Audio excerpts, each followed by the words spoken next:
Here I have some of our delicious green marinade. To that, I'll add some all-purpose seasoning and salt. The marinade has everything we need.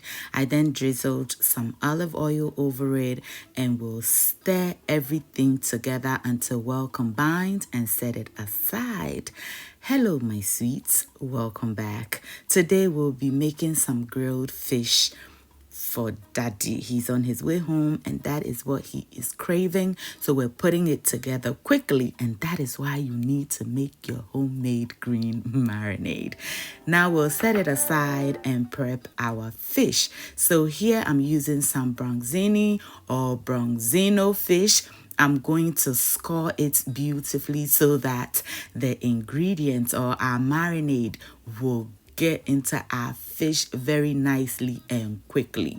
I do not have overnight or a long time to be marinating this. So just cut into the fish on a little slant.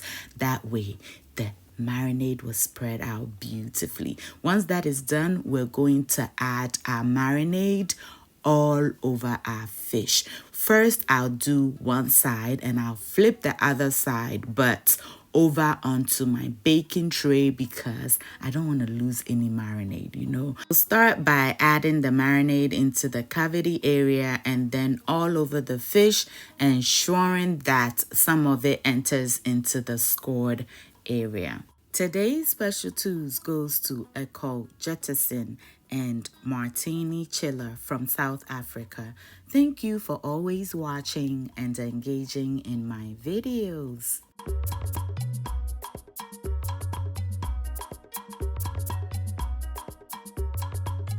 Now that this side is nicely marinated, as I said, I'll turn it over onto our baking tray and marinate the other side as well. And to help the fish hold its shape, I'm going to be inserting some onions into the cavity area, and also for extra flavor, I'll add some fresh rosemary as well.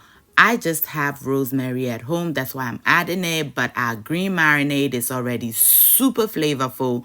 You do not need anything else. The onions is just to help it hold its shape for a beautiful presentation. Transfer it into our oven and bake it at 375 until it is nice and ready and juicy. While that is going on, I'll be prepping some onions, green and red bell pepper. You can add tomatoes if you wish, but this is all I need for this fish. I then added some vinegar and salt to taste. You can go ahead and add a little drizzle of olive oil, but I want this to be as local as possible. You can use a little bit of lemon juice if you do not have vinegar. Cover and set it aside to marinate or in the refrigerator. Look at our fish. It is looking good. I'm going to brush it with some coconut oil for an additional flavor and also to make our fish nice and glossy. Do not skip this part, especially if you have coconut oil at home. A very good coconut oil that you love. Once I brush it all over, our fish is as good as done. I'll just place it back in the oven for about 5 minutes. At this point, you could turn the oven off and just allow it sit in there for about 5 minutes. And then look at it. Once it comes out, it is so juicy. It is so tasty. What would you pair this with? Let me know in the comment section, okay? Now, all that is left is for us to serve and enjoy. You know I can't do this without you all. So all are invited to enjoy this deliciousness with us.